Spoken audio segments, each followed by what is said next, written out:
From To Keto LLC, it's Keto Woman Podcast with Daisy Brackenhall.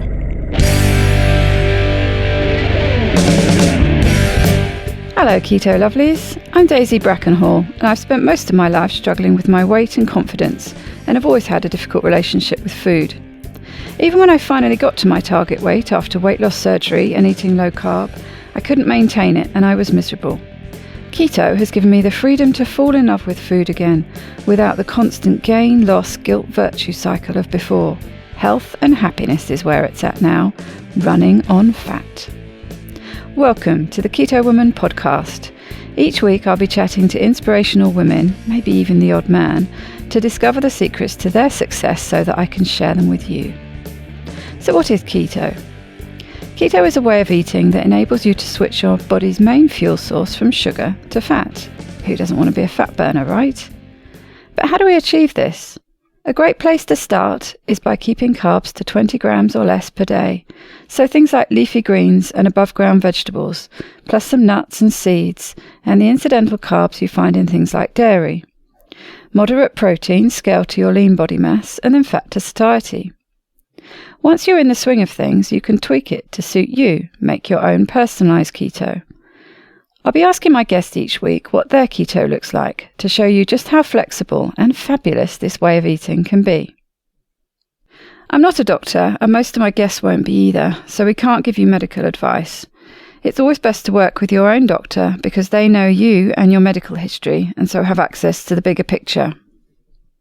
Thanks to Becky Cordill for supporting me and this podcast by making a pledge at my Patreon page. Do you want to hear your name here at the top of the show? Are you enjoying this podcast and would like to help me make more episodes?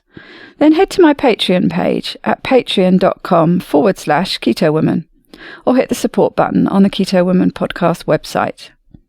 It means a great deal to me and you will get to headline the show just like Becky did today. Please help other people hear about and find this podcast by reviewing it on iTunes and Facebook. Every star, preferably 5 of course, and review helps. It doesn't go unnoticed by me, the people who regularly like, share and comment on my posts. Your support means the world to me and really does make a big difference. Thank you. This week's extraordinary woman is Chrissie Bowie.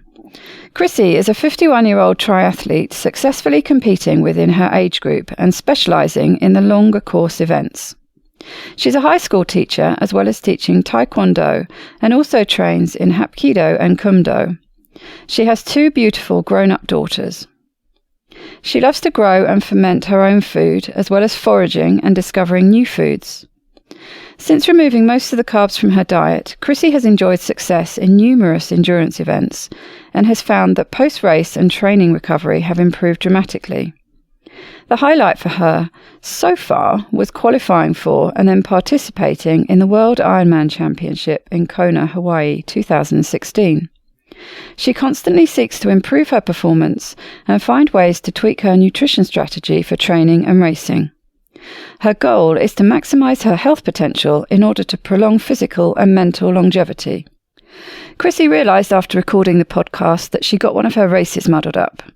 She talks about struggling to get her wetsuit off in Hawaii, but realised it was way too warm there for a wetsuit, so it must have been the Port Mac Ironman. Most of us, of course, wouldn't have noticed, but apparently fellow triathletes will and wonder why she was wearing a wetsuit in Hawaii. I must admit to being rather awestruck by Chrissie and her incredible feats of endurance, and I'm excited to share our conversation with you. So let's go to that interview now.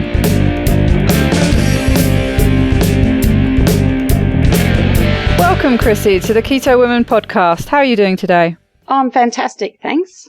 So you are in Australia, is that right? You're in Australia, I'm in France. Yep, Brisbane, Australia. And I gather it's pretty hot there. You've got it early in the morning, but it's still pretty hot. It's quite a nice day today compared to yesterday.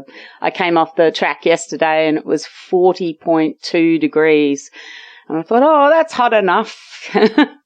This morning it's lovely. It's quite early, so I'm getting a nice fresh air this morning. That's the thing, isn't it? I'm not really a morning person, but when I do occasionally get up in the mornings, especially in the summer, it's lovely. And I wish I really could be a morning person and experience that more, because it's nice, isn't it? It's just a fresh new part of the day. And you feel kind of special, especially when you can see the sunrise. You feel like, a lot of people are in bed and missing out on it. And it sets you up for a great day, I think. It's quite a thing, isn't it, in Australia, the getting up early. Lots of people get up early and train before work. Oh, you have to train before work in Brisbane, particularly in the summertime. And I know a lot of European people who come over and train with my triathlon club. They can't believe how many people are out at 5:30 in the morning running around the river or cycling up and down Mount Cootha. Everybody's out. If I went out into the street right now, and now it's like 6:30, people are all finishing. They're all finishing their rides and they're heading off to the coffee shops, and the coffee shops are all open. That's incredible. So. It's just a whole different setup, isn't it, from other places? I guess so, and I get confused. I've been down to Melbourne and on holidays to visit my daughter when she was living down there, and I would get up early in the morning, same at 5:30. There's nobody around. And in New Zealand as well. I was over in Christchurch one time. I thought, I'll go for a run.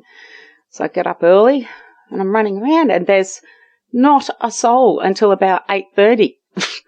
What's going on? Oh, I see. As an outsider, I had this image that it was the whole of Australia. So it's not everywhere in Australia. It's just certain parts. I think down south, I think they like to sleep in a little bit more.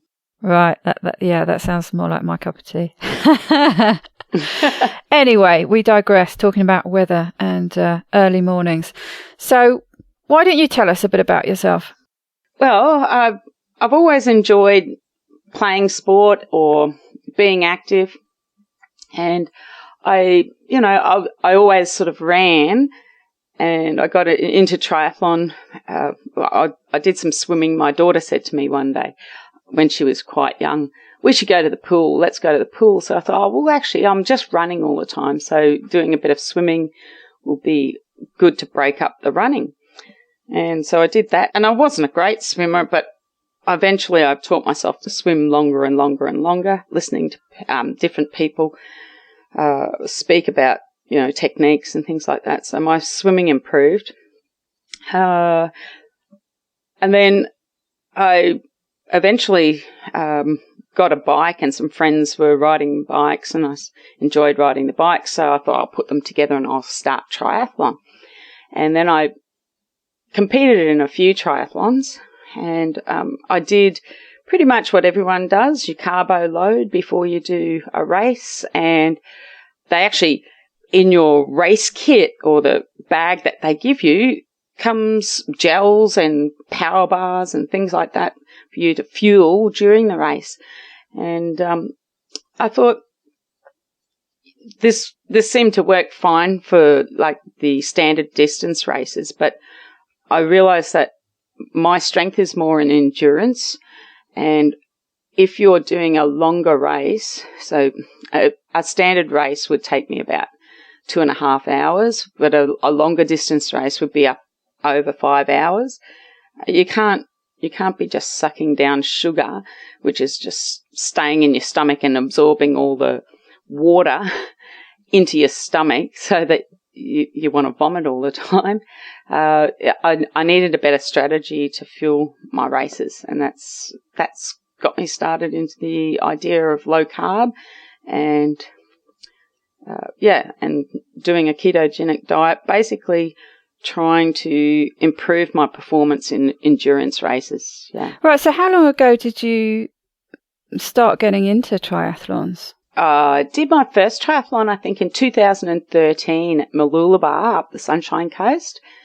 And I look back at some of the photos in there, and I can see the look on my face coming out of the water when somebody had taken a photo of me coming out of the water, and I was just like, my mind was going, yay, I finished my first swim in a triathlon. Yes. And then coming off the bike, oh my goodness, I've finished the bike. And then at the end, it's just such a great feeling, and it's very, very addictive. It sounds like it. So let's just explain what a triathlon is and the different distances, because I've been looking into this. Someone was telling me all about their experience with triathlons, and I was talking about having started this Couch to 5K, and they were saying, you should have a go at triathlons. They're great fun, but there are different levels, aren't there? And different lengths for each level. So the standard triathlon, tell us about the standard triathlon. Okay, a standard triathlon, you start with a 1.5 kilometre swim, and then you jump on your bike, and it's a 40 kilometre bike ride, and then you get off your bike. Meantime, in between these sections, you've got this thing called transition. I'm not very good at transition. But anyway, so that's where you kind of put your shoes on, put your sunglasses on, and get on your bike. Get your wetsuit off, which must be a feat in itself. Yeah, sometimes you wear a wetsuit if you go down south, or if you do one in wintertime. It's always kind of funny up in Queensland if it's a wetsuit event. And presumably having to jostle with loads of other people as well. It's not, it's not just a case of having plenty of space to do it all by yourself. You've got, hundreds of other people. And there are particular races. I'll talk about it a bit later, I guess, but I was really impressed in Hawaii in the World Championships. They actually help you take your wetsuit off. It's like, thank you, because there's so many photos. They have those professional photographers at events that take your photo, and every single photo of me coming out of the water where I'm wearing a wetsuit, my arms are twisted behind my back, and as I'm trying to get this wetsuit off because the zip's at the back. And then so you end with a run, don't you? So you start with the 1.2 swim, then you do a 40k bike ride, and then a 10k run.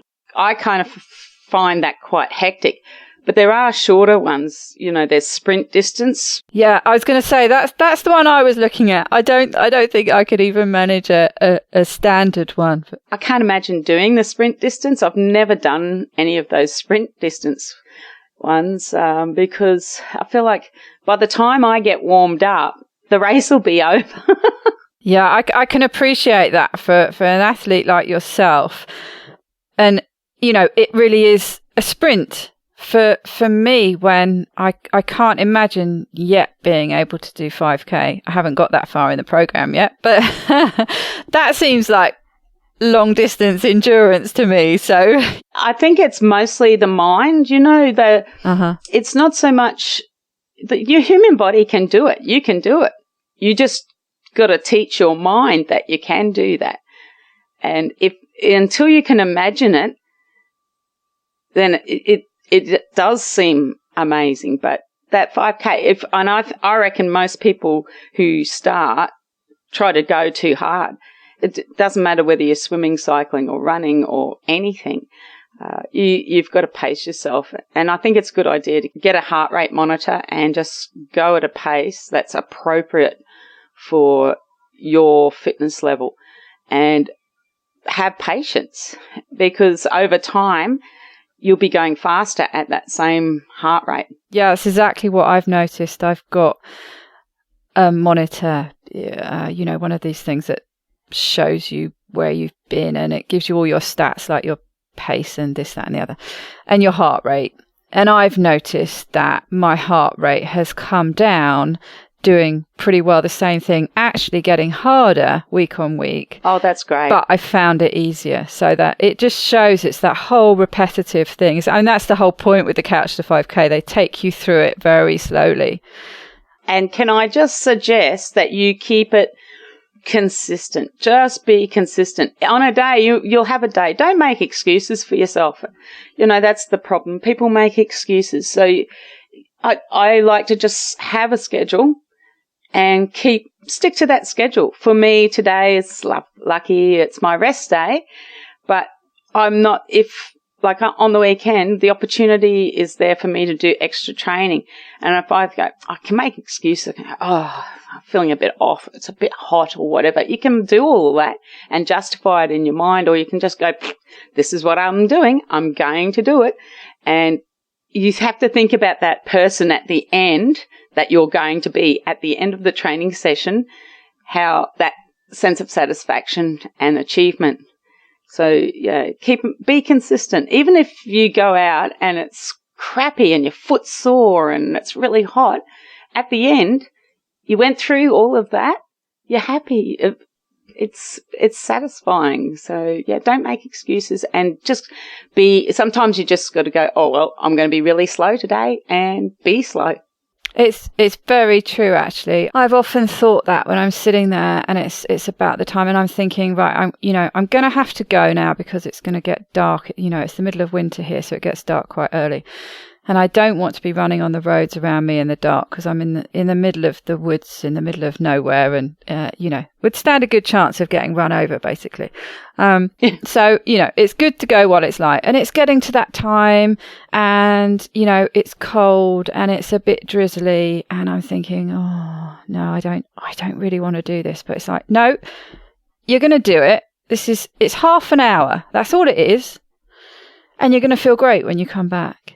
And so, I put all my kit on and I plug my earphones in and listen to my music, and I get out there and you're absolutely right. The feeling you have when you're coming back, even if you've ended up getting soaking wet and it's cold and you feel miserable, from that point of view, you feel fantastic because you've done it. Yeah, absolutely. And sometimes for me, if it rains at the end of my run or at the end of my bike, I feel even more special. It's like a reward. I've cooled down and I've experienced some different weather, Yeah, we're at opposite ends of the scale. Cold here and hot there. Do you train all year, or is it a seasonal thing? Oh yeah, I train all year because I enjoy it. The season is generally summer. It seems really crazy, but summer, that's when all the races are, or most of the races. It seems like there are things in winter as well. But yeah, there are some just runs that run through, like a lot of the marathons are in winter here. Not that I really do though. Oh, I guess I do sometimes do some marathons, but less of the triathlons are through the winter time. It does seem like an extra level of endurance having to do the triathlon, but also to do it in quite extreme hot temperatures. That sounds like, dialing the challenge up, however many, the percentage scale. I think I prefer the heat. I tell myself that I have an advantage over others. Others suffer the heat worse than me. I don't. That's what I tell myself. I train in the heat and I enjoy the heat. I went down to Melbourne, I think it was like 2015. There was a race down there. My cousin sort of encouraged me to come down and stay with her. She was the one that got me into triathlon. She was like, what are you doing physically to challenge yourself, Chrissie? Get into triathlon. So I get into it.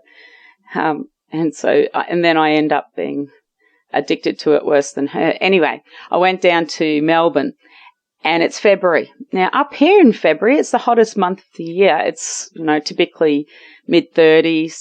I went down to Melbourne. It was quite warm, and I was surprised by how warm it was. On the day of the triathlon, I'm standing on the beach in a wetsuit in February, shivering. I had to get a hot cup of coffee to warm myself up. I'm shivering on the beach in my wetsuit. Unheard of. I've never shivered in my wetsuit. And then I'm looking at, it's supposed to be like flat water. I can't remember the name of the beach. It's supposed to be flat. But there's a storm out to sea. So it's surf. It's really rough. And there was people pulling out of the race, or pulling out of the swim. They were just going to do the bike and the run and not get an overall time, but get the time for those segments because the the water was pretty rough. And in fact, when I was actually swimming that race, I remember I swam past the first marshal, which was the marshals are out there. You got these turn buoys. So you don't just swim in a straight line. There's always some weird swim. So like an M shape or a U shape, something that you've got to keep the yellow buoys on your right and the orange buoys on your left. They give you some instructions that you've got to remember in the panic of it all. Anyway. That sounds confusing. Why can't you just have a straight, out and back? A straight line would be good, yeah. There must be a reason for it, but I can't think what it would be. There or a U reasons. shape. I could understand a straightforward, U shape. Yeah. So you go out and you go along and then you come back. But no. Let's do an M shape and confuse them all. Yeah. Let's make it really complicated. Yeah. Back to the story. Yeah. So I'm standing on the beach shivering. I got my goggles in my hands, and then they say, okay, my category was ready to start, and they do this big horn to get you going. Anyway, so I've got my cap on. I go to pull my goggles on, and they snap. I've come from Brisbane, flown down with my bike on an aeroplane. The logistics are pretty, out there. Anyway, so I'm standing on the beach with broken goggles looking at this rough water and all the people in my division or category running into the water, not me. I'm standing there going, oh no, my goggles have broken. I held them up in the air, and a lady came running up and she gave me her goggles. She goes, I'm not swimming. Take mine. Oh, how wonderful is that? And I tried to return the goggles. I could never find her again. There's, thousands of people. So anyway, I go out. I'm swimming. I go past that first marshal, and she's, this lady on a surfboard, and she's at the first turn buoy. I go around the second turn buoy, and then I go around this M shape, the third turn buoy. Oh, it's funny. She must have a twin. There's the lady who looks like the first marshal. No. And on the way to that actual, what I believe to be the third turn, I had all these blokes, because, wave after wave go. So the bloke, I'm swimming and I'm hitting blokes. I'm thinking to myself, they're going the wrong way.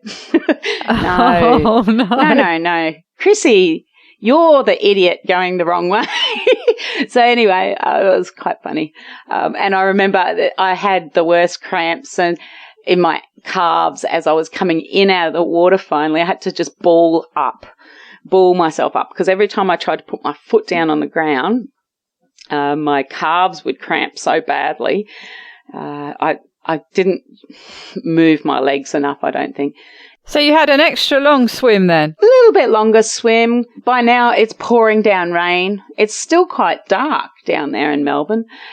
It's pouring down rain. I get to my bike. There are my running shoes and my bike shoes. They're all at the transition in about 2 inches of water. You weren't allowed to put plastic over any of your stuff, because the wind would blow and, it can be dangerous. So all your stuff's wet.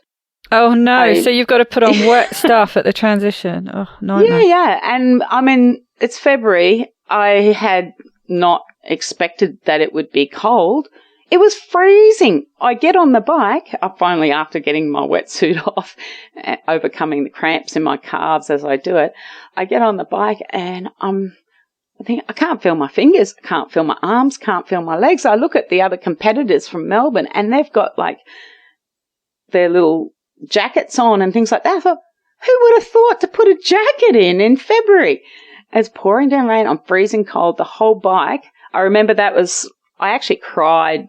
I was so cold. I thought I've come all the way down here and I can't even feel my legs. This is not fun.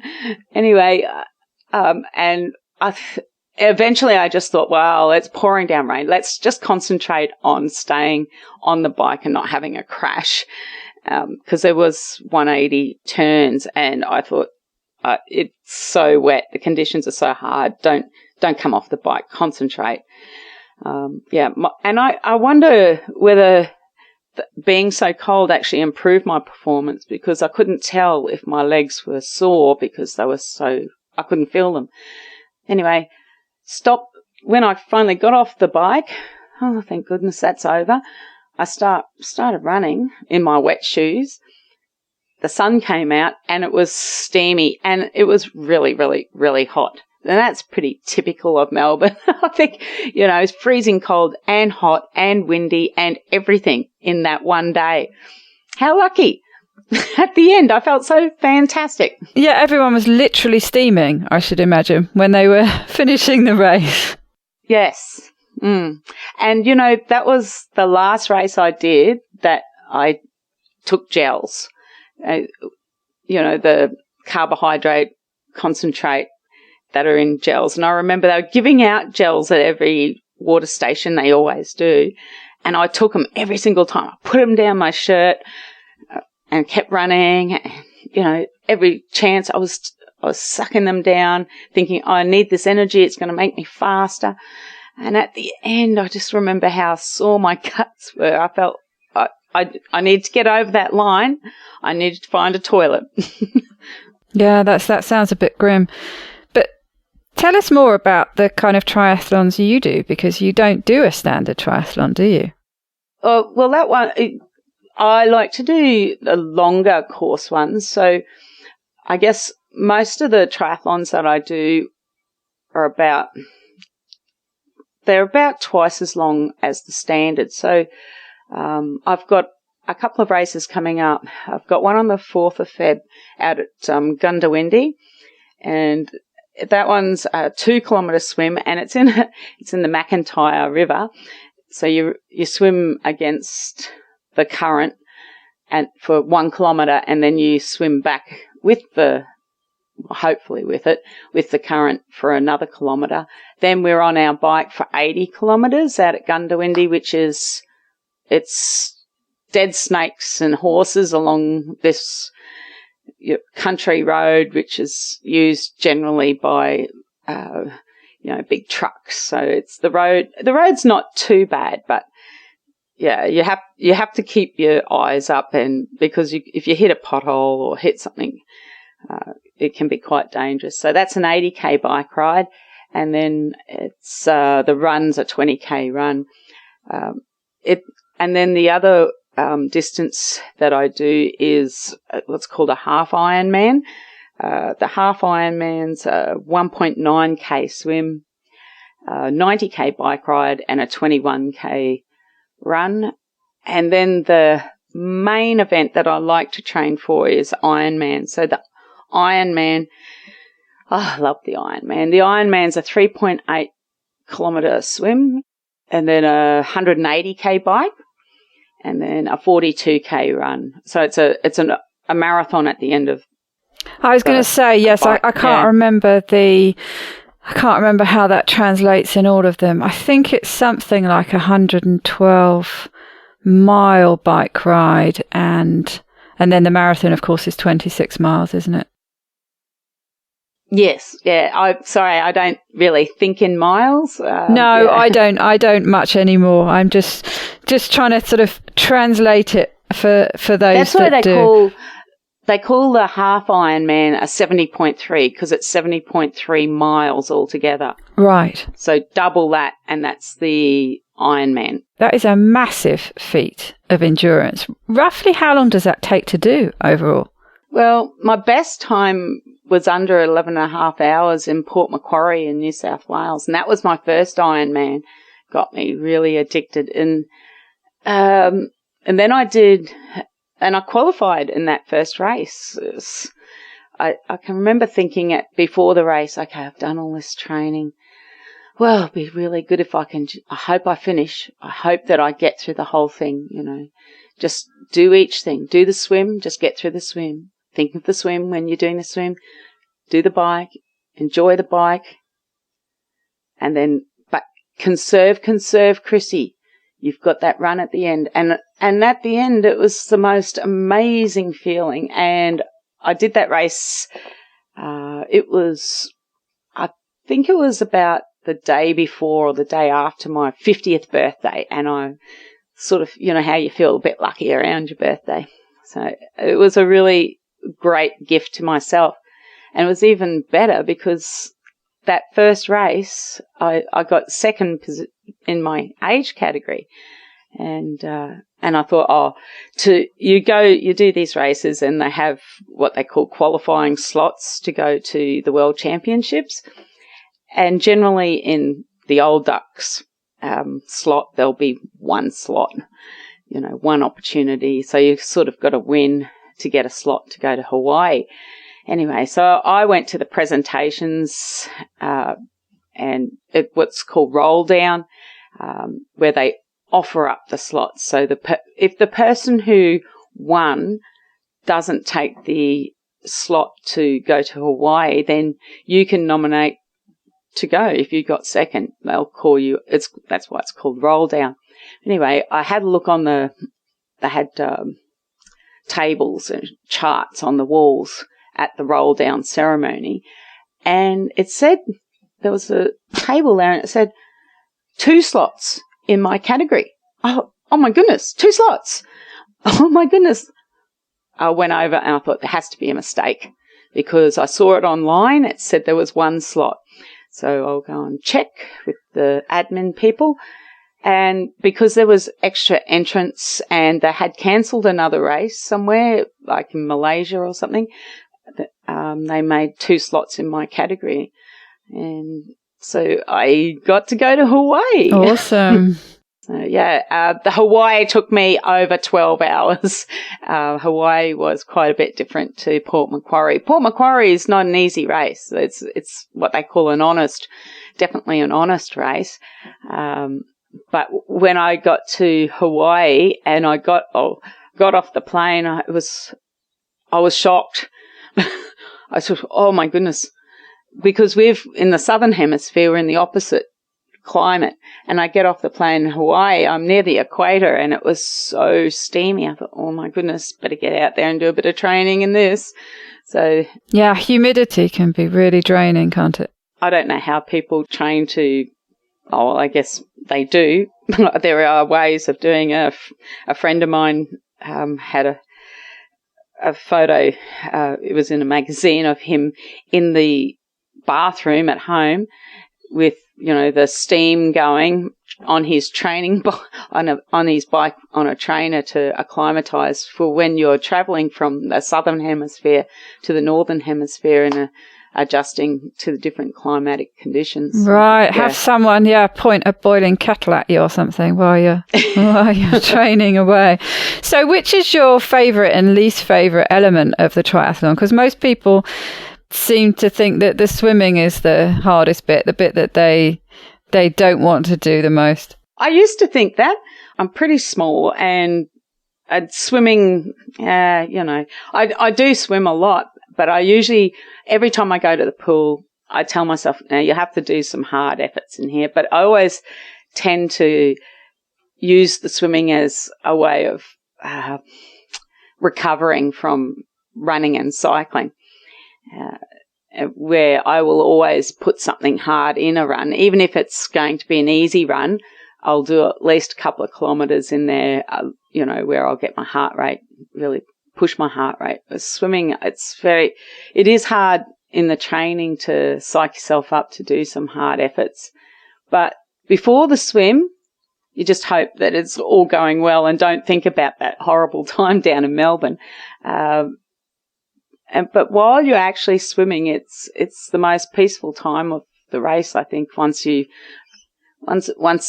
if you break away from your group, that is. It wasn't like that in Hawaii. That was 3.8 kilometres of washing machine and just hoping that you're not going to lose your goggles with somebody slapping you and kicking. And it's that all I could see was white. And I can remember training. We got to Kona and I thought, I'll do this swim, see what it's like. And it was beautiful. I look like you get in the water and I can see coral and beautiful fish and different fish to what we see here. I'm a biology teacher and we take kids up to Heron Island every second year.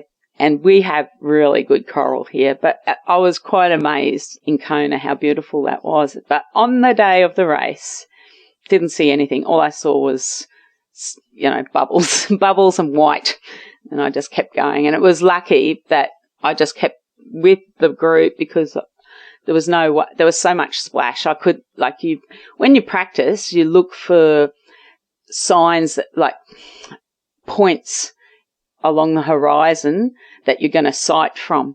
And I couldn't see anything. So I just try to keep with the group and just follow. And then, that's the end point. Oh, good. We're out.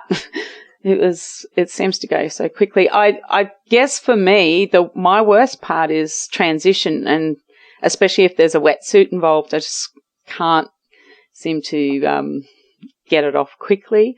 And I always have this, the night before when you're thinking through the race, you always think, don't forget your sunglasses. Don't forget to, you feel like you're going to forget to do something. Because if you get on that bike and you haven't got your sunglasses, I did a race at Busselton in start of December, and we were riding and some big stuff hit you in the face. And if I didn't have my sunglasses on, that would have been really, really dangerous. I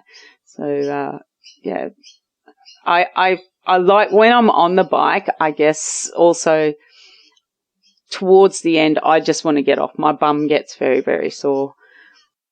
Right, so it must be quite nice, probably with each element, when you transition to the next, it's a different movement. So it must be quite a relief, actually, to go from one to the other, especially with the two, with the long elements. So like you say, you've got a bit of a sore bum from being on your bike for all that time. It must be quite nice to then loosen up and go into a run. Yeah. You start the run and you think, oh, come on, Chrissie, legs, work. So you feel like you're just taking these little shuffly steps. But, yeah. I mean, that's the thing. You've just spent all this time using your legs, and now you've got to use your legs again. I mean, people train all year to run a marathon on its own, but you're running a marathon after doing a swim and doing this incredibly long bike ride, and then you run your marathon. I mean, it's incredible. Yeah, it is. And if it wasn't incredible, then it wouldn't be all that valuable. So the harder something is to do. Yeah, that's true. You must feel amazing when you finish that. Yeah, and I think the first one is you'll never feel as fantastic as finishing your first Ironman, I think. I remember I came back to work and my friends from work, they all stood up as I walked in. Somebody must have said, she's here. And they all stood up and clapped as I walked in. And I was on a high for weeks, just thinking, yep, I did it. I didn't think I could do it, but I did it. I bet. And then having qualified too was awesome. Fantastic. So presumably when you started triathlons, even though you were still carb loading and things, you probably did, you would have focused on your diet and what you were eating. Presumably you were eating reasonably healthily. Even as a kid, my mum always grew vegetables. We had our own chooks, and I was a beekeeper as a kid. We were just into producing everything. My mum cooked everything. We always took our lunch to school. We didn't have biscuits in the cupboard at home, but we did do, we always had such a good breakfast. I remember we would have cereal backed up with always eggs or baked beans. So we had a cooked breakfast and cereal. So my mum, I think, coming from a more rural background, always believed in a big breakfast. We always took our lunch to school and always had healthy, good meals for dinner. And I just always continued that through my life. And I guess I strongly believe that you should, I'd go running and then I would eat a lot of fruit and a lot of like cereal or, carbohydrate-based breakfast straight after. And I was always hungry, always starving, and almost to like the point where like 11 o'clock is the bell at school for lunch. I would start to be shaky and hangry before that bell went, and get out of my way, move away from the fridge. I need my food. That's the way I was. And thankfully now I don't get hangry anymore, which is really, it's good. I feel more in control. Yeah, so tell us a bit about that changeover. You said you noticed, during training and the races that you really weren't feeling good taking all these gels and things. And so at some point, presumably, something clicked, or you read something, or what made you... On the way back from, as I was in the airport coming back from that Challenge Melbourne in 2015, I was in the airport, and you get this thing after a race where you can't stop eating. And so I was eating at the airport, and it was quite ironic. I went to a bookstore at the airport. My bike was in. I was waiting for my plane. And there was the book, The Grain Brain by Perlmutter. And I thought, oh, yeah, I've been meaning to read this. So I bought the book. And then, oh, look, there's Krispy Kremes. I can have a donut. So I'm sitting there eating this great big donut, reading The Grain Brain, which is hilarious now that I think about it. And reading it made a lot of sense. And, I think I started to question, do I really need the carbohydrates? So then I started to experiment removing them. It was kind of hard to have the courage to not do the carbo load and not take those carbohydrates, because athletes get pretty superstitious, I think. What's worked for you in the past, it's hard to, you believe even to the point where I've got to have those same socks because, I did well in that race. You become so superstitious. So it was really hard to back off on the carbs. But, after reading that book, I started doing more a low carb. I still would, have some sweet potato the night before a race, that sort of thing. But, I experimented, and I found that I felt better through training, and you have to train with a nutritional protocol that you expect to use for your race. I was going to say that was there some kind of switchover? I mean, I can imagine what you were saying about the superstition, that aspect of it, but also, people do tend to feel a little bit rubbish when they go from a higher carb to a low carb diet. And if you're combining that with training, presumably it will have an impact on your training. So that must be difficult. You must have to get the timing of when you're going to do that right. Yeah, I think, what I actually started doing, I did start the 5-2 diet at one stage. I used to be about 58 kilograms, and it was just ridiculous. My ex-partner and I, we went on this train trip across the country from Perth back to Sydney. And you're on this train, and it's luxurious, but what do you got to do? But free food. I'm just going to eat all this food. We got back and I was 58 kilos. That's not my normal weight. So I think I'd put on about 5 kilos in, a week's holiday. As I say, you mentioned earlier that you're tiny. You must be tiny, because 58 kilos doesn't sound like a lot to me. I'm only 163 centimetres or 5'2", something like that. And since being low carb, my weight just stays the same. I seem to stay around this set point of 51.5, 52 kilos. if I want to race well, I ideally would like to be a little bit lighter, but I don't care. It used to matter. I used to get on the scales all the time, but now I just think until I have an issue putting my pants on or something, I don't care. It just doesn't matter because it's just a number, and that number relates often more to how much water is in my body. Absolutely, yeah. Last night, I got home from my bike ride and I drank 3 bottles of 1.25 litres, that mineral water, and I was still thirsty. So, if I'd stood on the scales when I got home, maybe I was 48.5 kilos. And then after I drank all of that water, and, I didn't pee until for hours and hours. Gee, I must have been pretty dehydrated. I was drinking when I was riding yesterday, but it was just so hot. So I think going back to what we were saying, that, changing over to keto, I think it was easier for me because my ex-partner and I, we did the 5-2.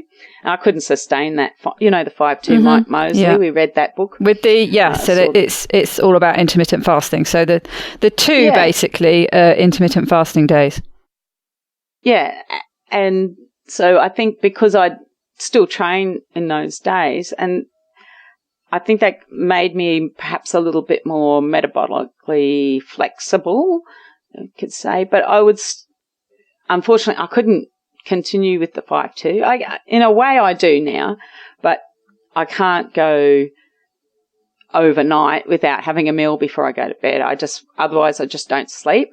I'm just toss and turn. I'm too wound up. So it kind of speeds up my metabolism a bit too much. And I think that's gotten worse as I've gotten older. So the transition was made easier because I had done that fasting twice a week, or at least. I did notice it, not so much with triathlon, but in my martial arts, in changing over to low carb, because martial arts is more, you're using a different energy system. So sparring, it's more like sprinting. It's that short bursts of energy and power and things like that. I was going to say, I can see that it's a power punch. It's a quick, short snap, isn't it? Yeah, it's less of the endurance, and I could see that. It was harder for me to get going with that. But I think as long as you always continue to put that sort of training into your routine, you'll maintain it to a degree. I definitely don't have the power power and speed that I used to. I've really slowed down, and I don't know whether that's because of my age, in aging, or because of my change in diet. But yeah, I didn't go through a huge keto flu that a lot of people describe. I guess, and I think it's because of that fasting that I'd been doing. What did you notice with, how you felt doing the triathlons with the change of diet? I was really, really surprised, actually. I would get to the end of a race and I didn't feel as depleted and wrecked as I used to. And I remember being absolutely amazed at, feeling ready to go in a couple of days after a race, feeling right to train again. And I remember friends of mine, I train with a club, and the guys saying, "Oh no, don't come back into training too early." I do tend to overtrain, but you're coming back too soon. You want to, give yourself plenty of time to recover. And I think, well, I actually feel fine. My recovery, it really improved a lot. So that's a great thing, because if you can recover better from your training and recover better from your races, then you're ready to improve again, ready to go. Whereas if you're needing lots of recovery time, that's time off. And so, you can lose that fitness level a little bit, I think. Yeah, lose that momentum and presumably make it also that much more difficult to, start it up again. I don't know if have you seen the serial killers film? The second one in particular called, I think it's either Run or Running on Fat, which is funny actually because they're rowing rather than running. But they do this huge endurance. It's Sammy Reckonen, I think his name is, and his wife do this long rowing expedition. I forget the points now. I think it was from San Francisco to Hawaii or something. Does that make sense? I don't know. I've probably got my geography all wrong there, but it was an extreme long distance row over, I forget how many days, but a long time. And they did it really quite a strict keto, and they had everything because they had to have everything on board. They had all these packs of different things like dried fish and dark chocolate and coconut oil and all sorts of things. And they said that not only did they find it easier to do the trip as they were doing it, but when they finished, it wasn't a case of, having to collapse and recover for ages. They almost felt like, turning it round and going back the other way. And they made a point of saying, and we were still getting on. We weren't filing for divorce at the end of it. So, that it just shows that it really seems to fit very, very well with endurance type sports. Yeah. And everyone's different. It won't suit everyone. And anyone's protocol needs to be adaptable because depending on the conditions and yourself, what you need is going to be different from day to day as well. So, that doesn't surprise. I haven't seen that movie. You should watch it. Yeah, you'd enjoy it. I think so. I think I heard an interview with one of them and I thought it was quite inspirational. Yeah. And so what you were saying about before about your weight and liking to keep a certain sort of physique because presumably it's easier to run and to ride in particular when you're on the leaner side, to have a lighter physique is going to make life easier for you. But presumably also with the endurance, you do need a certain level of body fat as well to keep you going. Do you find it's quite a fine balance that you need to keep between the two? I think I do. I don't think it's as difficult as you would imagine. I don't ever feel like, I've got no fat on me. I'm running out. No, I never feel like that. So I think I try and do most of my training at a low heart rate. And I think that's even when I'm racing, I'm wary not to overdo a higher heart rate because I know that I'm just using glycogen. And I need to be staying aerobic so that I can be drawing fat. And I think everyone's got, they say, you've got enough fat to go for months without eating if you really needed to. Mm-hmm. So I don't think that I would run out of fat, but you'd probably more worried about keeping up your water and your salts. And to a degree, you'd need to burn some glucose as well. And on a longer race, I'll have a banana, and enjoy bananas. It's the only time I have bananas growing in my yard here, beautiful big bananas, and I give them away to my family. I take them to work and people love them and I won't touch them. But if there's a race, I'll put a banana in my pouch. And a lot of the eating that I do on the bike is not eating because I need the fuel. It's eating because I need a reward. I'm getting past 20 kilometres and I'm going to eat a nut at 20 kilometres and then I'm riding along. Another 20 kilometres, some of this dark chocolate. I've made some pretty funny mistakes. Like I think I'm going to make a keto fuel for my bike ride for this Ironman. I was in Western Australia for the Bustleton Ironman. Anyway, I got this idea. I thought, I'll get some dark chocolate, 95% cacao, and I'll put salt in it, and I'll put MCT oil, coconut oil. And what else did I put? I put some nuts in it, macadamia nuts. I thought, yeah, that's going to be lovely. And I like to have strawberries or berries or something in the bike pouch as well, because they're water and it's a little bit of glucose as well. So,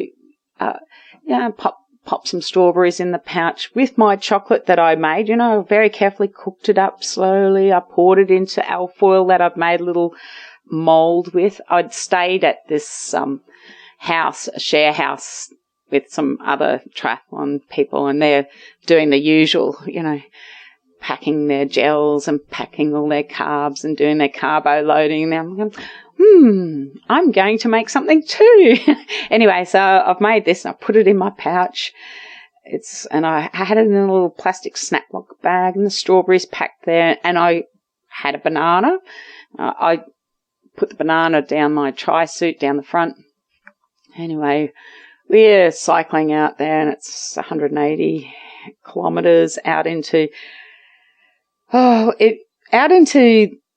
very, very hot, windy environment.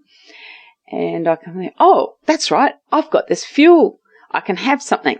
So I opened up the zip, and it was just melted. I was going to say, I can see where this is going. It was just mash. Oh, so there's other people there, like squeezing a little bit of a gel into their mouth. I think, yep, that's easy. Oh, no. Okay, so I dipped my finger into my melted chocolate. Yeah, that was nice. It was good. The salt was good. It was rewarding. But then my hands ended up like you're doing like 35 kilometres an hour on your bike, and the roads are they're rough, and you're trying to do your fuel pouch there, and the zip's getting caught on the snaplock bag, and then needless to say, I had about 120 kilometres in. You don't really care. You got salt all over your back from sweat, and yeah, pretty disgusting. But anyway, this guy gave me a funny look as he rode past me, and I thought, oh, what? And I realised, I'd been dipping strawberries and stuff into this chocolate, and it hadn't really. My face was it was covered in chocolate. My hands were covered in chocolate, and each time I've wiped my face with chocolatey hands, it wasn't a good look. Not a good look. Tasted good, but ended up all over the place as well. Yeah.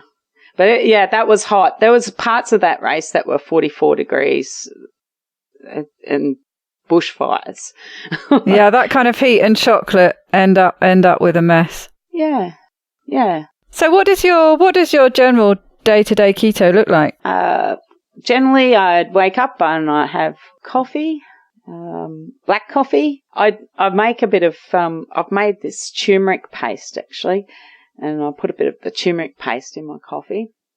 But I try to keep it black most days. Some days, I feel a bit sooky. I'll put a bit of butter in there as well. I'll whiz it up in the blender.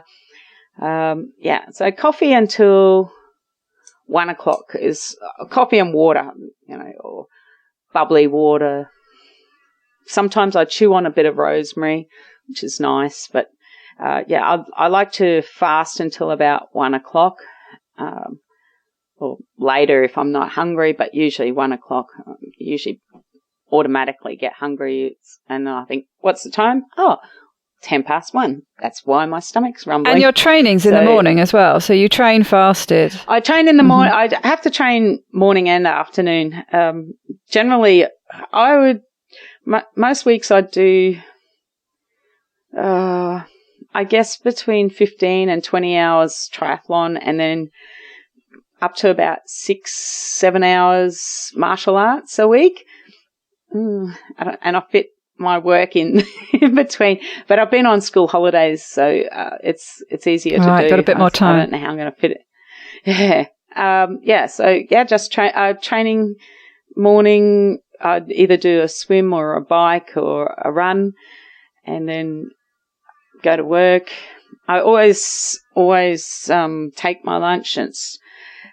Actually Mondays and Thursdays, I don't worry about it. I like to just have one meal Mondays and Thursdays because I have easy days Mondays and Thursdays.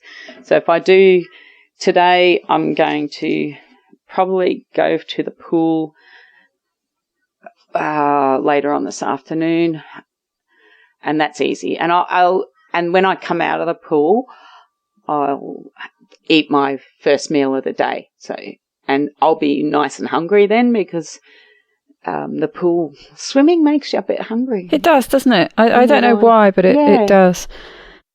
And it's not even like I used to think it was because your whole body got a little bit cold, but swimming in the pool here at the moment is like swimming in a bathtub. It's not cold, and people get out of the pool and stand under the shower to cool down and then get back in the pool. That's how warm it is. But anyway, I still get hungry after the pool. So one meal a day on Mondays and Thursdays generally. Right. So, but your other days you're eating at 1. So what does your lunch and your dinner, what kind of foods do you have? Standard lunch is, for work especially, I'll probably have 2 eggs, boiled eggs, and tin of sardines, and head size, the size of my head, which isn't huge, but salad. It's just a stupid amount of usually like spinach, green salad, like it's spinach, parsley, whatever is easy to buy. It's usually got about 5 or 6 different green vegetables or green salad stuff with that sardines and a couple of eggs. And I always put some fermented vegetables in there. I ferment like cabbage or zucchini. I like to make kimchi, sauerkraut, that sort of stuff. That goes with my salad. And you can ask the people at work, it's always the same. What have you got today, Chrissie? Salad, fermented vegetables, sardines, and egg. Same as yesterday. But it's good. It's easy. And it works. I know it works. And it is easy. If you don't get bored with things, it just makes preparation easy. You don't have to think about what to do. You just prepare the same thing every day. Well, it's kind of the same, but it's kind of different. So, sometimes I don't have fennel. Sometimes I've got celery, It's the variations in the salad. So, yeah. I do a lot of sprouting, and I've been making microgreens, growing microgreens, which is kind of a little difficult at the moment with the heat in the house, but growing like mustard seeds and little broccoli seeds and things and like they that. pack a really nice flavour punch, don't they? Oh, gorgeous, yeah. Sounds delicious. So, what's for dinner? What tends to be your evening meal? And and then I've got myself to I used to snack. So 1 o'clock, and then dinner time for me this is my problem. I really should be eating, say, 5 or 6 o'clock, but at 5 o'clock I'm usually doing something, like I'll be at the pool swimming before I've got my martial arts, and my martial arts are usually 6 till 7:30 or 7 till 8. So I'm getting home pretty late. Most nights I get home at about 8, after 8:30 even, and then that's when I eat my dinner. So that's quite late, considering I try to be in bed at 10. But that's just a factor of your life and your schedule, and there's not much you can do about it. Yeah, that's right. And I can't put food in and then go and train. It's got to go down a little bit. I've made the mistake of, finishing a bike ride and then having too big a lunch and then going for a run and then it's kind of repeating on me the whole time. Well, and it's too much for your system to do at once, isn't it? I mean, the digestive process takes a lot of energy to try and then do something else that takes a lot of energy at the same time. One or other is going to suffer, aren't they? Yeah. And you've got to experiment a little bit, because you might find that I found that if I have too much olive oil, or maybe I've just skipped back a bit on the olive oil, and also egg whites. So if I really have started enjoying just egg yolk in my salad, just raw egg yolk, no white, just separate it, and put that in. And I don't get that repeating when I have the full boiled egg and then try and run. And like if I eat at 1:00 and then I go for a run at 3:30, the egg white doesn't work for me. Garlic, I can't have had garlic. There's certain foods I can't eat on run afternoons, so got to know what you're doing next and eat the food that's appropriate for that. For dinner, so this could be 8:00 at night or 8:30 at night. I usually like to have a little bit of a salad, just because I make natto as well. Do you know natto? It's fermented soybeans. Right. Oh, right. Yes. Yeah. And a very small amount, because I don't want the carbs. There's carbs in soybeans, and soybeans have got a bad rap. But I buy organic soybeans, and I mix them. I ferment them. It's one of the exceptions, though, I think. Most of the people who come down on soy, they tend to say, but there is the odd exception, and and that's one of them. So, yeah, and it's a really fantastic source of K2, which is supposed to be very good for a lot of things.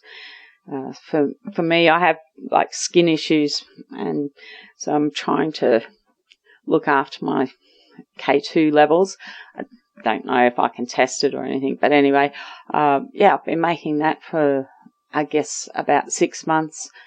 On the side I have, because I like to have my probiotics, so that's my natto, some kimchi or some sauerkraut, and then I have mostly a plate full of green vegetables and some fatty meat. My absolute favourite treat for the whole week is I go to the markets on Saturday morning, and this is where I buy all my veggies. I grow a lot of my veggies as well, as much as I can. But anyway, Saturday mornings I'm off to the markets really early because it's a busy day Saturday. Anyway, I have a fish lady there, or fish guy couple, and I buy fish heads, and they are awesome. And I buy 2 fish heads. They come together, and they're the salmon heads, and they're so fatty. And I looked it up. It's perfect keto. Perfect. Like, it's not too much protein, lots of fat, and that's really satisfying. I wrap it in the salmon head. I stuff it with like greens. I've got this herb that grows in my garden, and I chop that up, put that in, maybe some coriander, some ginger, some lemon, a bit of garlic, at least that, maybe a couple of little cherry tomatoes, stab them, and then I wrap that up with, before I wrap it in the banana leaf, I've been getting big pumpkin leaves and putting that either side of the head, and then rolling that up in a banana leaf. Now put it in the Weber, barbecue that's kind of like an oven. And I'll do that after a bike ride, and because you're quite hungry by the time you get home. And yeah, it is amazing. So I'm a bit bewildered by how much of that you can eat. I know I was watching a program a while ago, and I think it was MasterChef or something, and they'd given them a challenge to take what they could off. I think it was cod, the fish head that they were using, and they took the cheeks and I think some of the throat, and there were certain places where there's some lovely meat. But well, I eat everything. Really? Yeah, pretty much. Like, because the cartilage, you can just chew down the cartilage. It's gorgeous, and I love that feeling in my mouth. And the eyes, I never, like, when I first started doing it, I couldn't imagine eating the eyes. But then I thought, I'm going to try this. So I picked up, I put the eye in my mouth, and I thought, this is really nice. So nice. It's incredible. People are just missing out. I shouldn't say anything because people be onto it. I spend $2.50 and sometimes I can get 3 meals out of 2 fish heads. So there's no need for people. People say keto is so expensive, and I think rubbish. I don't need to. I eat heart. Yesterday I was talking to someone. I was at a session and there was a lady there, and I said, I had heart today, so I'm going to have something really light tonight. Heart? How do you do that? And I thought, just very quickly cook it on either side, and so it's still quite rare in the middle. I want it bleeding, and then I just slice it up and put it in my salad. Easy. It's not hard. And she said, where do you buy heart? At the shop. Like, it's there. People mustn't even see it. And, you pay $1 or something for like a big chunk of ox heart or beef heart. You can't eat it all. Chop it up and give some of it to the chooks. Yeah, I must admit, living in France, they eat a lot more bits of the animal than Brits do. In particular, there's, like one ox tongue. I made 10 packets and put them in the freezer, like of portions that it's cooked up. It's ready to go. It's so easy, and it's not expensive. And I think I spent, $2 or $3 on the whole ox tongue. A lot of it is how you cook it, isn't it? Yeah, I do. I make bone broth like regularly, so I probably do 1 or 2 batches of bone broth each week. Any meats that I eat that have got bones, I store them. I put them in the freezer. I buy some bones as well from the butcher, and there's a little bit of bone left over from my salmon heads, or bits that I can't eat. That goes in as well. So that is always like every meal. I put some bone broth into it, not lunch generally. Sometimes if I'm home and I'm doing my salad, I'll just heat up a little bit of bone broth and pour that over, and it makes the spinach and all my salad stuff shrink down a bit. It's easier to fit in your stomach then. I think it helps it digest as well. But yeah, it's a really nice background flavour, bone broth, to all your food. And you mentioned before about the martial arts you do, and you teach as well, is that right? Yeah, I teach Taekwondo on Saturday mornings. So I've been doing that for years, maybe 15 years. I've probably been teaching. I've been doing Taekwondo. My kids got me into it. My eldest daughter wanted to do it. So, I watched them. I watched her do her first lesson. I thought, nah, I'm joining in on this, and loved it. And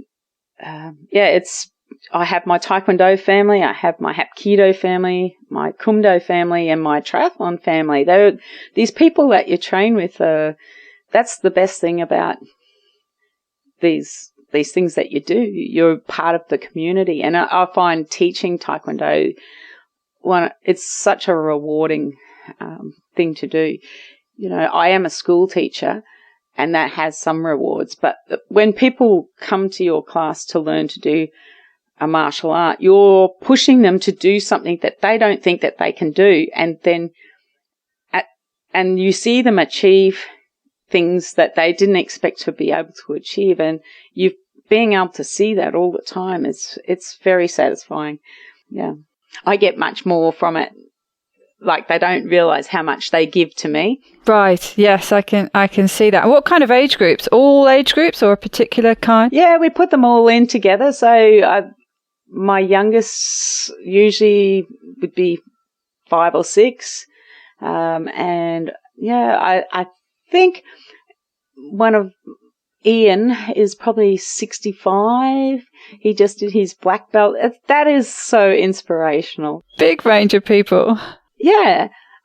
His kids were coming to training, and I remember I used to say, Ian, you have to join in. You got to join in. I always try and pressure the parents to join in. If they think they're just sending their kids, I think, no, don't just sit there and watch. Just jump in. You may as well. You're here. Come on. Anyway, and he joined in, and it's so good to see someone who's mature, and so it is harder to learn things as you get older, and you're just stuck with it and really focused. And I think that's so good for his kids to see that persistence. And they would know, like, it's not easy for him. He's older, you know, your joints and your mobility's very different as you get older. I'm very proud of my students, as you can tell. I was going to say, I can tell. So tell me about the Keto challenge you mentioned when we were having a chat before this interview. That sounded fantastic. Okay. Yeah, one of the really rewarding things as a school teacher I've been doing each year is there's this challenge called Keto Challenge. So it's a challenge. It's really the kids take it as a physical challenge. They perceive it as a physical challenge. It's a 96-kilometre hike, which is the distance that the Keto Trail in Papua New Guinea, which is one of the major battles in the war, and we have near Brisbane here, down the Gold Coast, a trail which is similar in elevation and difficulty as the Keto Trail.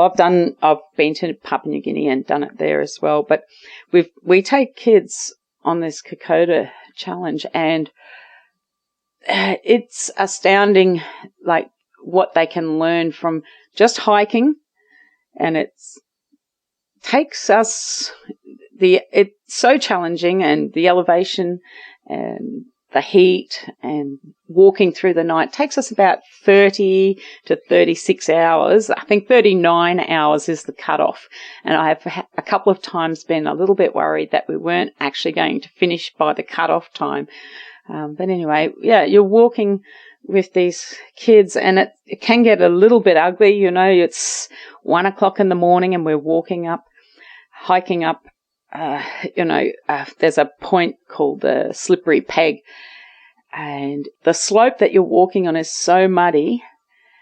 You pick up your boot and you've got about 1 kilo of slimy mud on it. So you pick it up and you bang it on the ground to get the mud off, and then you put it down, and then you pick up your other foot, and then it's slimy mud, and it's another, and each step you seem to be sliding back down the hill a little bit. So it's really, really very, very challenging.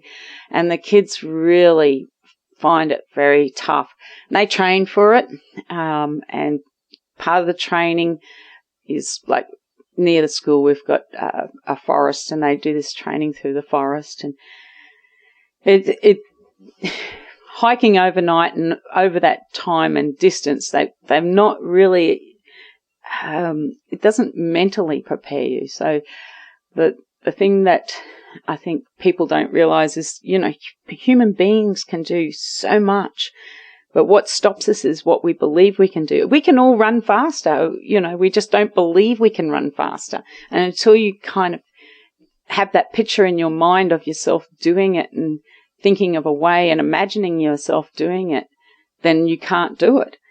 And then suddenly you break through and you can do it. And for these kids, and they do this 96 kilometres hiking, and, you know, they are exhausted. They are absolutely spent at the end. And to watch them march across that finish line, and at the finish line, usually their parents come, and it's dark and it's the next day, and we've been hiking since Saturday morning. We might be starting at 6:30 in the morning, and we're finishing the next day in the dark, and they're crossing that line, and I have to go at the back because the tears are rolling down my face each time to see what these kids have accomplished in that time.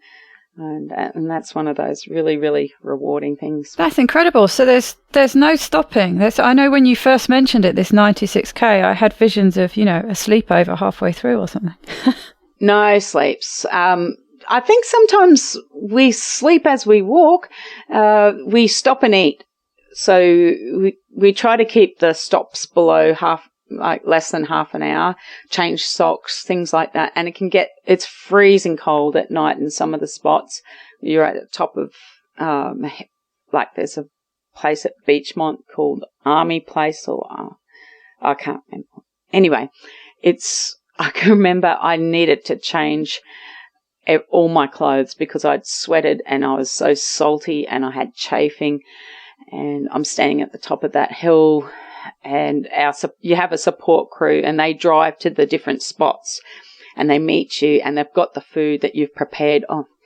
And yeah, you hope that they're there, the food is hot and they're ready to go. You hope that's going to happen. Anyway, so I'm standing there and with one of the parents who was in our support crew, he's holding up a big towel so that I can pull down my gear and change my pants. And I'm just thinking, why are you holding the towel up? It's ridiculous. The wind is blowing. There's lights and everything. I think, somebody's going to have to just see my bare bum in this freezing cold. I don't care. It can be really, really cold. -5. Well, for us, it's cold. -5 degrees, something like that. But then during the day, it's so hot. So it is a real challenge. Yeah, that's a real challenge going from one extreme to another, isn't it? And what age group are these kids? The youngest I've taken is 15, Ali. Yeah, and that was fantastic for him. Normally we wouldn't let the juniors. There are shorter races hikes, like 48 kilometre, 30 kilometre and a 15. So we can take, the year 7 and year 8s to the shorter ones, but generally 15 to 17 year olds for the 96 kilometre. It's pretty arduous, and I wouldn't expect the younger ones to do that. But we did take that 15-year-old. He was really quite fit and done a lot of training. That must be an incredible thing, though, for a young person of that age to achieve. Really must set them up. It really is. And yeah, I think it changes their perspective. After you can see that they stand taller and hold their heads higher. They come back to school and you can see that's what you want from it. You want them to get that self-confidence from setting a goal and achieving it. What an incredible thing to do. Well, this has been absolutely fascinating. We're going to wrap up now with your top tip. Okay, well, my top tip is to make sure that you plan. You have to plan. You can't just, hope that everything is going to be fine. So for me, going back to work now, I know the main thing is to plan my lunches. So organize yourself so that you can make a healthy lunch, and that's something that you can enjoy each day, unless you're fasting, of course. But so plan. I have in my cupboard, I know on Saturdays I've got all my sardines ready. I'll boil my eggs Sunday night, ready for the week. And you plan, it makes it easier, and you're not stuck there thinking, what am I going to get that's going to be keto, or what's going to fit? I hope I don't get the wrong oils or something on my salad if I'm buying it. I think it's worthwhile packing your lunch. Always pack your lunch. I'll go to a PD and they're providing lunch. I'm not eating that. No way. I'm not leaving it. Maybe if I see some cheese or something, I'll have a go at it, but I'm not going to rely on other people or the convenience of buying food. It's pack your lunch. Yeah, that's a great tip, and it rings true just with everything that you do with your training. It just sounds like an overall philosophy that works for you, this preparation, this planning, and sticking to those plans. Yeah. be consistent with it. I know my lunch is going to have those greens, and it's going to have my sardines, it's going to have my probiotics, or, my fermented vegetables. That's it. I know that I'm getting something that works for me. There's no risk. I'm not going to have to be worried. Like, there's nothing worse than regret. Don't you agree? Like, oh, I wish I did this, or I wish I just don't. You can avoid all of that by, planning, preparing. Absolutely. And it's also essential for you to know that you're going to feel well for your next training session, your next race. You can't afford to end up with an upset tummy or something because you've grabbed something when you're out, like you say, that might have things in it that don't agree with you. And and I'm a strong believer in real food. Like, if you don't know what your food is made of, if there's some chemicals, or it's made of something that's not even food, like most of the rubbish in the supermarkets, you don't want to put that into yourself, because what is it? It's not going to help you. So, pack healthy food and enjoy healthy food. Like, and if you have that as a habit, like, I don't know, like, I used to enjoy fruit, and I know that, I probably would enjoy fruit still, but I really enjoy, I taste the sweetness in cauliflower.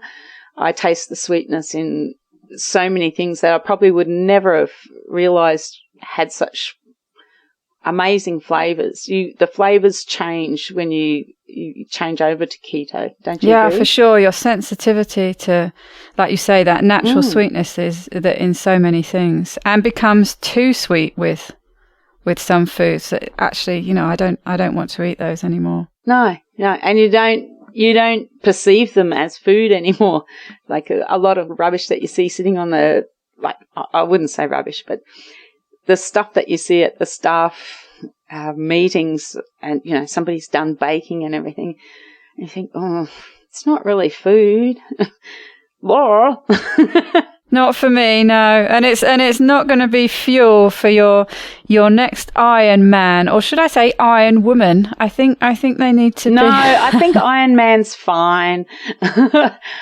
When you cross over the line, they say, Chrissie Bowie, you are an Ironman. Oh, it's so good. I'll take it, whatever. Yeah. Well, you are an absolute inspiration, and it's been fantastic talking to you today. Thank you so much, Chrissie. Oh, thank you.